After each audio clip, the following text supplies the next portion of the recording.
Good morning and welcome to our CT Lunch and Learn series for school counselors and CDCs.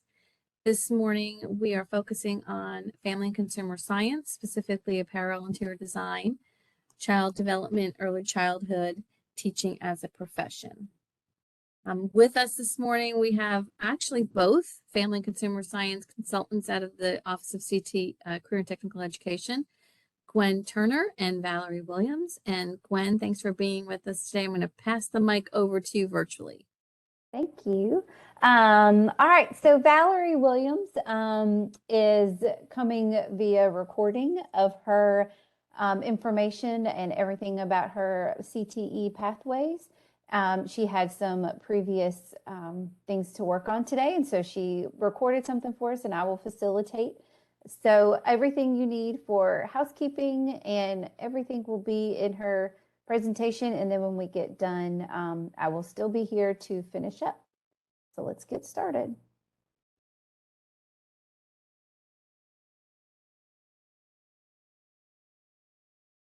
Welcome to the Family and Consumer Science Lunch and Learn.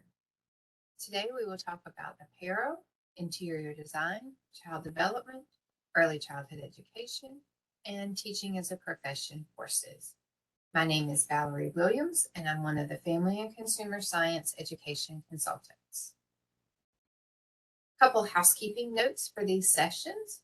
These sessions are all about the North Carolina Career and Technical Education curriculum program areas.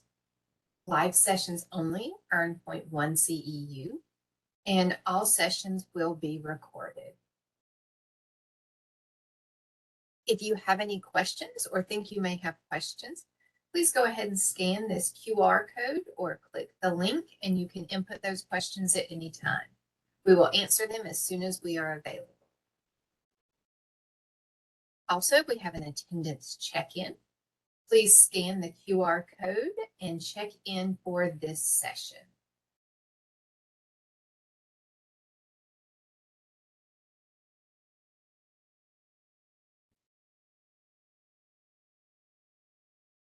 Family and Consumer Science Education has two pathways in the field of visual arts and design. These pathways offer many benefits to students. Pursuing these pathways allows students to hone in on creativity, which was one of the most sought-after traits by employees. Businesses want employees who can think out of the box, take an idea and turn it into a reality, and are willing to create many iterations until a project meets its goals. Students who take courses in this pathway develop problem-solving abilities, are able to think creatively, and learn to communicate ideas and work in teams.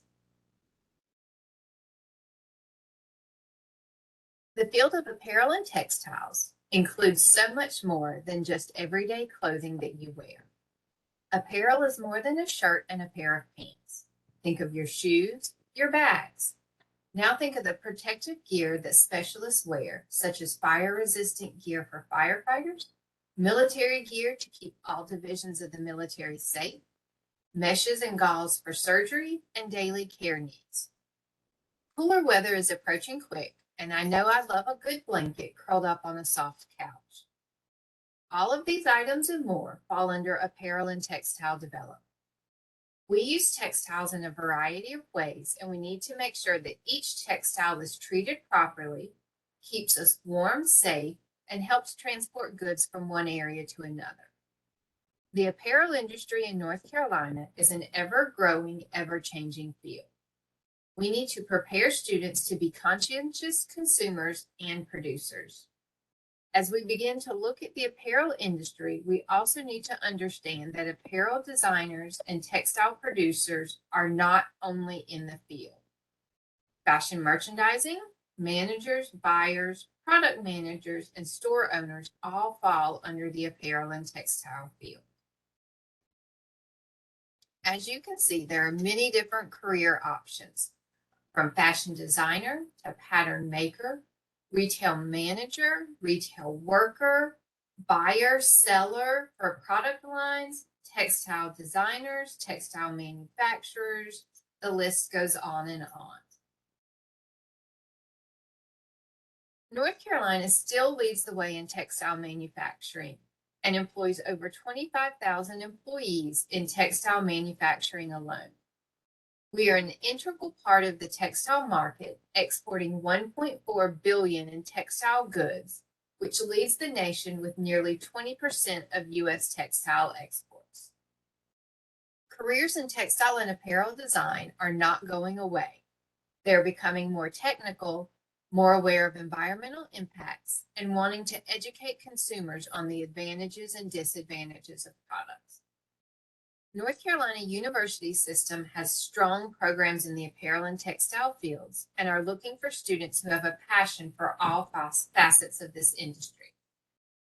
North Carolina currently has over 5,000 students in FA31, Apparel and Textile Production 1, and over 2,000 students continue to FA32, Apparel and Textile Production 2, and become pathway completers. North Carolina offers this pathways to students to allow them to showcase their creativity, explore career options in the field of design, textiles, and production. We want to produce students who have durable skills and are adaptable to work in any of the visual arts careers.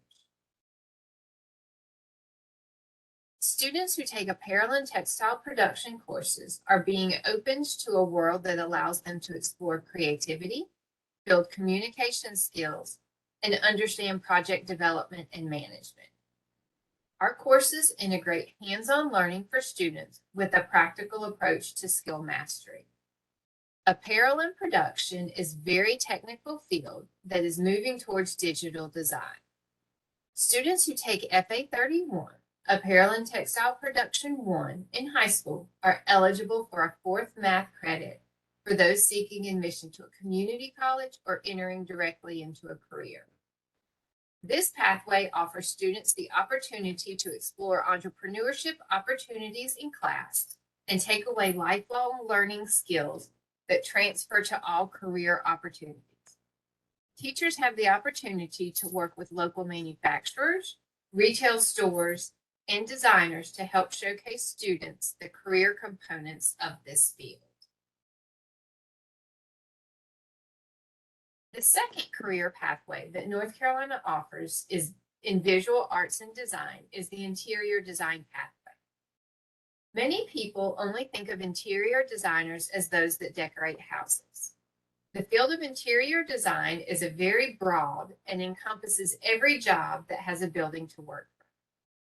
Designers can specialize in large-scale commercial buildings, hospitality, healthcare, retail, schools, lighting plans, exhibits, sustainable design, kitchen design, and also the field of industrial design. Interior designers may also focus in on furniture design or historic preservation. Industrial designers are closely related to the work and they work to design all products that we use daily.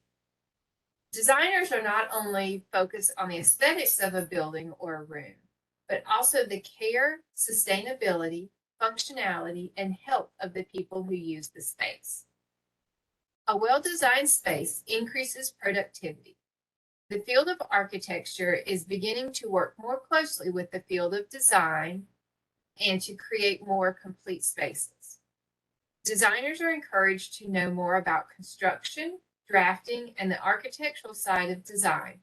And architects are encouraged to think not only about the look of the space, but also the functionality. The pandemic did not slow down the interior design field in North Carolina. According to the U.S. Bureau of Labor Statistics, the field of interior design has grown by 10% since 2020 and is maintaining jobs that have been created. North Carolina hosts the High Point Furniture Market twice a year. This show is one of the world's largest trade shows for interior designers, showcasing the latest designs, products, and services. While many with a career interest in design think that they want to go into design, many will end up with a career in industries that support the work of designers. Furniture and product designers, showroom workers, and stores all need knowledgeable staff who have design backgrounds and that can showcase their products. This career pathway is not limited to one type of job, but many work together to provide materials, designs, and options for homes and businesses to be successful. On that note, North Carolina is known for its furniture manufacturing. There are many careers working with interior design and furniture design throughout our state. The courses in interior design help students to expand on their communication skills. Being able to effectively describe your design to a client is a skill where people have to be detail-oriented and have high organization skills. Designers also have to be familiar with current technology and the ability to give presentations both face-to-face and virtually. Learning these traits in the high school interior design classes helps students feel successful. Students who enjoy working with clients, working with a wide variety of businesses, and have a knack for aesthetics would be a great fit for this class. North Carolina has a strong college presence for interior design and careers in this field. Many of these colleges have worked with the Department of Public Instruction to help make sure these courses are relevant and to help prepare students for this and similar fields. Our interior design pathway has two options for students based on their career goals. All students start with FI21 Interior Design Fundamentals. This course gives a thorough overview of the field of interior design, soft skills needed, and the hands-on opportunities to learn skills that are necessary for the field. Students then have the option to choose which second-level course they take. FI22 Interior Design Studio allows students to move through the role of designer and work with a client. Students are encouraged to see design as it relates to the client and the importance of communication. Students create designs that meet the need of their client both now and in the future. Through this course, students build a portfolio that can be taken with them to college if they want to pursue this career, or can be used in job interviews to showcase their ability to work on in-depth projects. Some students may want to work more with the digital aspect of design, where design and architecture blend together. FI23 Interior Design Technology allows students to study the structure of the house or building and actually build them. Students take concepts they learned in FI21 Interior Design Fundamentals and possibly FI22 Interior Design Studio and use current industry program Autodesk Revit to turn their work into 3D virtual spaces. Students are eligible to sit for the Autodesk Revit credential at the end of the course. Students who take FI21 Interior Design Fundamentals and FI22 Interior Design Technology and pass both are eligible for a fourth math credit. School systems can set up the interior design pathway so students take Interior Design Fundamentals, Interior Design Studio, and then Interior Design Technology. Or students can take Interior Design Fundamentals, Interior Design Technology, and then Interior Design Studio. The field of education and human services is a very diverse field. This field holds many opportunities for students who want to make a difference in their communities. Today, we will focus on the early childhood education and services and teaching and training pathways. Over 85% of a child's brain grows during the early childhood time period. High-quality care that focuses on play and the development of children set the foundation for a child's future success, both cognitively and socially. Early childhood is more than babysitting. It's setting the foundation for a lifetime. Preparing students who enjoy working with children, love to explore and learn, and are creative for the field of early childhood education is critical for a community's future success.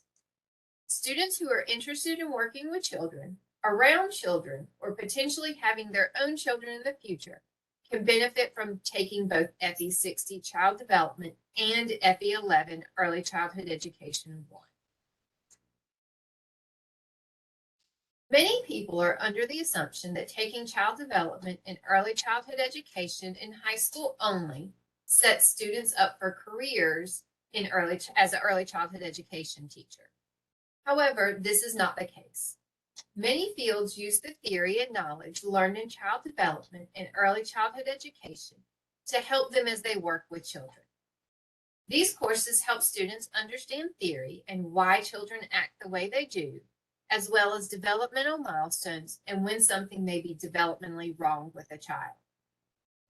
A child psychologist cannot treat a child the same way a psychologist treats an adult. No work would get done. A nurse or a doctor working with children have to learn to talk to the child and approach them to help determine what's wrong. I don't think I'm the only one who's walked into a doctor's office with a sick child and known instantly that the doctor on call has the head knowledge to help my child feel better, but does not know how to interact with the child to help determine the root of the ailment. Careers in the field of occupational, speech, and physical therapy are on the rise, especially in pediatric areas. Knowing about child development will help these therapists do their job more effectively. Early interventionists who help infants and toddlers who have developmental delays or are at risk for cognitive, social, emotional, physical, communicative, and self-care help must also know about child development as well as the science behind the delays. Many communities are growing with the number of local family and human service nonprofit agencies that help both families and families with young children. These organizations need employees that understand the family and the children so they can help in situations. Our child development course is foundational for so many career options, as well as helping students understand how family dynamics and growth affect a community. There have been some curriculum updates to FE 60 Child Development and FE 11 Early Childhood Education 1. Both these courses are in pilot this year and have been reviewed by both professionals in the field of early education and colleges and universities who are training professionals. Child development has been updated to have a strong focus on the developing child, broken down into domains of development, which help children understand what is typical development and how children grow. This course is a required prerequisite for students who wish to take Early Childhood Education 1. To take FE 11 Early Childhood Education 1, students must be at least 15 years old. In this course, students learn about teaching young children as well as guidance and professional skills needed to work with others. FE 11 Early Childhood 1 has an internship component where students go into child care centers and lower elementary school classrooms to help teachers. Students write learning experiences and implement them in the classroom. State licensing guidelines require all students to have verification of age documentation, TB screenings, health forms, and emergency information forms on file before participating in the internship. Students must meet some state regulations to be eligible to work in the intern center. Some centers may also require criminal background checks and random drug testing for everyone who is at the center. With the updated curriculum, students are eligible for the North Carolina Early Childhood Credential Equivalency at the end of Early Childhood Education 1. Students complete the state paperwork during the semester and submit final transcripts at the completion of the course. Students must make an A or B in the course and a 90 or higher on the performance-based measurement to be eligible for the credential.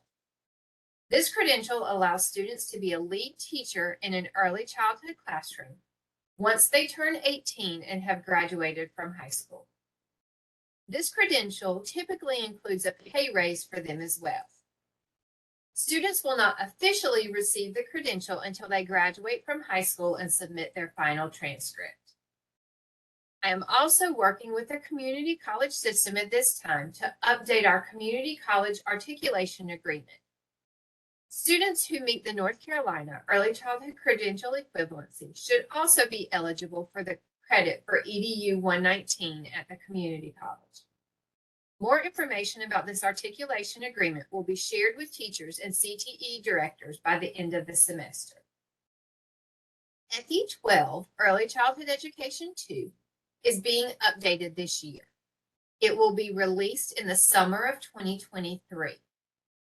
For this current school year, students who took FE11, Early Childhood Education 1, last year need to take FE12, Early Childhood Education 2 this year to be eligible to receive their North Carolina Early Childhood Credential Equivalency. Students who are taking FE11, Early Childhood Education 1 this year do not need to take FE12, Early Childhood Education 2 this year to receive their credential. When the new FE12, Early Childhood Education 2 course is released next year, the plan is to have the new course aligned to a second community college course credit. This means that students in the future who take FE11, Early Childhood Education 1, and FE12, Early Childhood Education 2, will be eligible for 2 community college credits in the associates for early childhood education. We also have been able to create a pre-apprenticeship program for those interested in early childhood education. Youth Apprenticeship in Early Childhood Education offers a launching pad for excelling youth to learn highly sought-after skills, earn industry-recognized credentials, and earn post-secondary degree at no tuition cost and earn progressive wages throughout the journey. Students are hired as child care employees at a local center while in high school, either while they are taking Early Childhood Education 1 or afterwards. The center agrees to work with a student on their professional growth through on-the-job learning with a progressive wage scale, while the student attends classes in early childhood education at the local community college. The community college courses are tuition-free for pre-apprentices. Teach Early Childhood North Carolina will also work with students to help cover additional costs to the program during this time. This is a great opportunity for students, and if you're interested, please reach out to me and we can make connections at local child care centers and with the pre-apprenticeship program. Teaching and training is the newest pathway in my oversight. This course started with a partnership with the UNC system to help recruit students into teaching across North Carolina. In 2020, the courses were turned completely over to DPI to run and oversee. Students who successfully complete this course with a B or higher on a university scale are eligible for up to 6 college credit hours at the following schools: Western Carolina University, North Carolina A&T, UNC Wilmington, and Meredith College. I'm currently working with Campbell University on an agreement and in talks with 2 other universities about additional agreements. Students in Union County have an articulation agreement with Wingate University. And we also have an articulation agreement with the community college system for 4 credit hours. Students must be sophomores, juniors, or seniors to take this course. Taking this course does not automatically mean acceptance to a university with an articulation agreement. Students will still need to apply to their school of choice and submit proper documentation to the registrar's office. Students need to understand that these courses are written at the college level by college professors and require a high level of work and potential homework. Teachers who are interested in teaching this course must have a Master's of Education degree and complete an application for verification. Teachers do not have to be CTE teachers, but must be approved by the CTE director. In North Carolina, 52% of counties have school systems as their number 1 employee. 27% of counties have school systems as their number 2 employee. 17% of counties have the school system as their number 3 employee. And the last 4% of counties have school systems in the top 5 of their county employees. As school systems are looking to their future needs, our goal is to help spark interest and develop students' passion for education and the field of teaching. The Teaching as a Profession program has made it a priority to help school systems by sharing the opportunities in education with students to encourage them to pursue teaching as a career. Over the last 2 years, I've been able to work with several counties to build up Teaching as a Profession courses and create partnerships with the county's Grow Your Own initiatives. I'm always looking for more counties to partner with me on this project. I've also been working this year with county to create a pre-apprenticeship program for students. These programs are a partnership with the county, the local community college, and universities. If your county is interested in creating similar opportunities for students, please reach out to me after this presentation. Students who are sophomore or older are eligible to take Teaching as a Profession 1. This course covers basics of education system and allows students to learn about different types of schools, funding, and what it takes to be a teacher. Teaching as a Profession 2 shares about teaching strategies, working with students who have learning disabilities, and teacher licensure. Teaching as a Profession Field Experience is an internship-based course where students are working in a class with a teacher to understand what a classroom looks like on a daily basis. I highly encourage students to take both Teaching as a Profession 2 and Teaching as a Profession Field Experience during the same semester to gain the most benefit. All 3 courses have a performance-based measurement. This pathway also has a credential for basic school-age care. Several counties in North Carolina require their after-school teachers to complete this credential to work in the program. Working with students to obtain this credential can help them gain access to working with students as a job while after school during high school or in college to help keep them in line with the education field. Family, Career, and Community Leaders of America, FCCLA, is the student organization that is directly aligned to family and consumer science education. FCCLA has many opportunities for community service, professional growth, leadership skills for students, and scholarships. Please check out the North Carolina FCCLA website for more opportunities.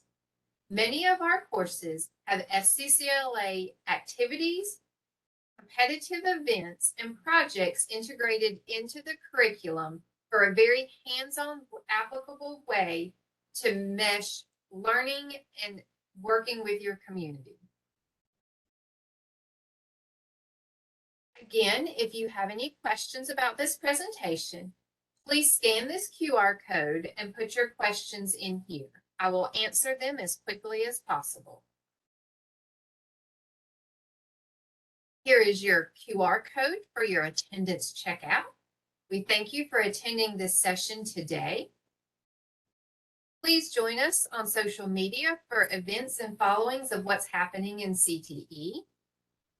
And again, my name is Valerie Williams. If you have any questions, please don't hesitate to reach out. Thank you very much.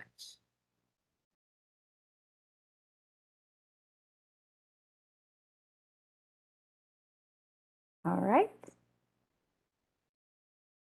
Amy, do you need me to say anything specific?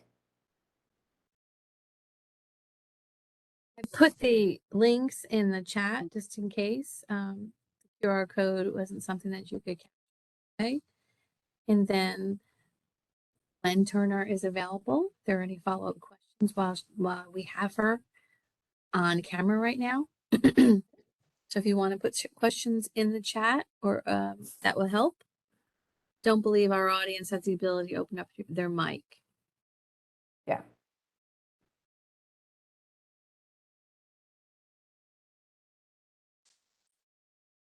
So everybody who's in the audience, it looks like we have school counselors and CDCs, and thank you for joining us.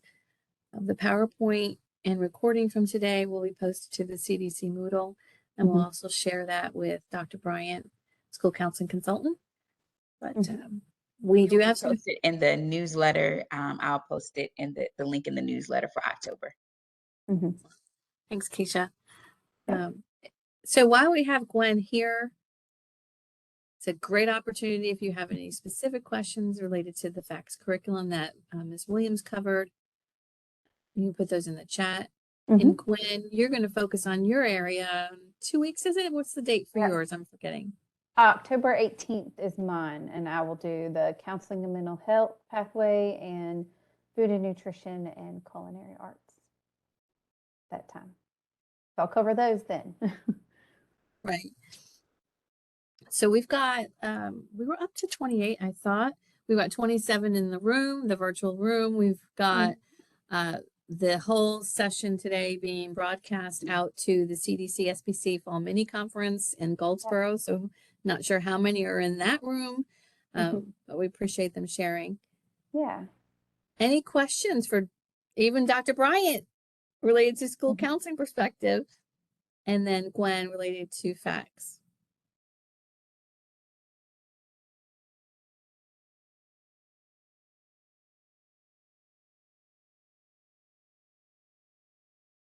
Oh, the CDC's had 20 to 30 in the room, I think. Good. Thank you, Jean. Okay, there's a question in the chat. I see. We'd love to hire a middle school FCS teacher, but we have such a hard time finding educators who can teach this. Okay. It's in Cumberland. Yes. She did not cover the middle school stuff. And she does oversee the middle school curriculum. And so I can see that. We do offer a variety of middle school options within family and consumer science. And so she can probably give a little bit more information about that as well. But I know middle school can be tough. But make sure you reach out to her. She can probably help out with some of those. There's a culinary question. Should I wait for that one, or should I go ahead and answer it?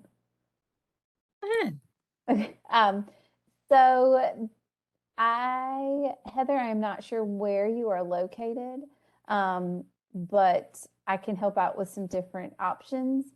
And they do not have to have a job per se to be in the internship. It's just a restaurant that is willing to work with you on an internship.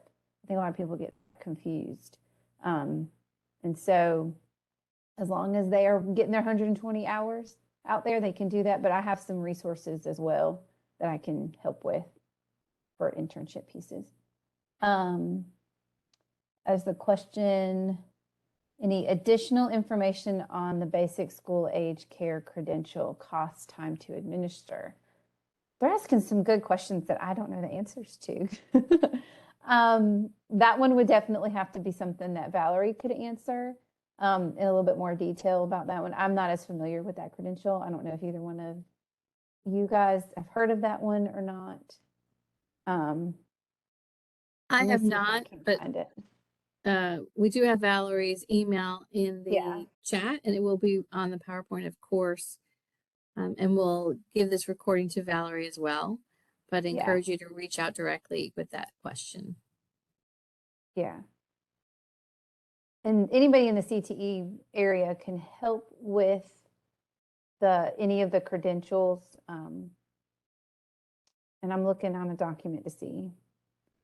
I'm glad that you like the information. We work hard on the courses. I know Valerie works extremely hard on articulation options with the community college.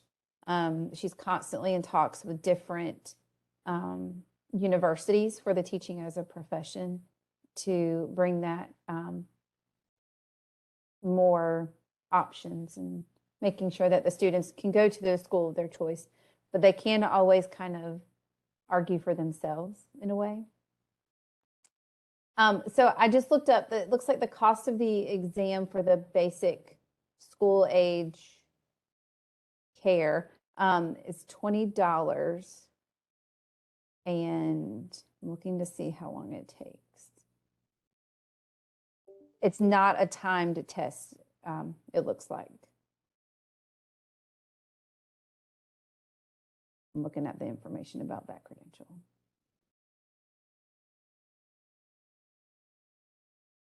Yeah, it's I think that's all I can share today about that. Okay.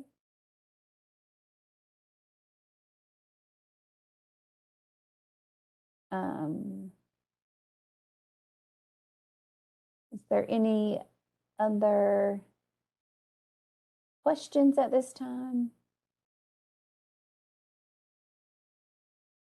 Heather, I will email you. I figured you were probably Moore County. I'll email you separately in a little bit.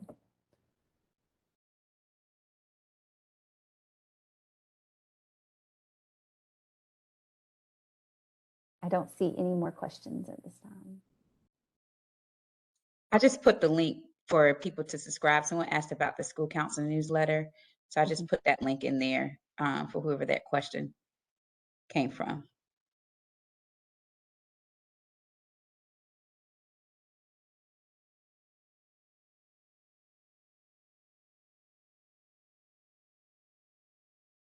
I can answer any more questions. You're more than welcome to send specific questions about program areas on the form for questions, and Valerie can answer those in more detail with providing more information. I can cover the basics.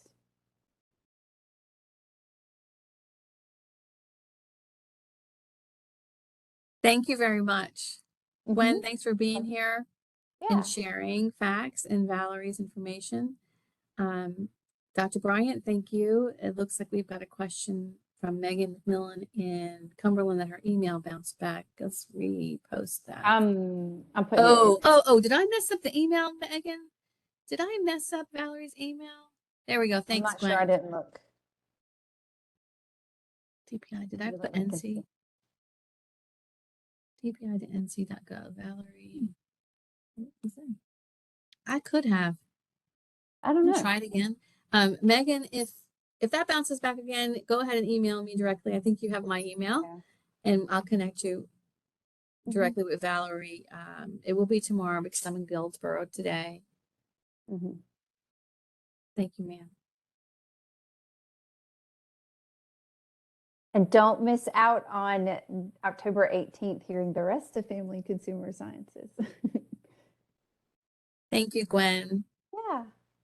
Thank you, everyone, for chiming in. Thank you again, Keisha, Dr. Bryant, school counseling. Thank you, everyone, for participating.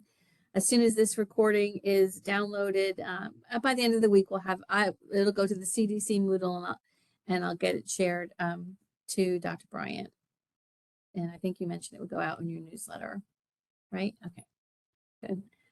Love this. I'm going to stop recording and end this session. Thank you for participating in today's Lunch and Learn. You all have a great day.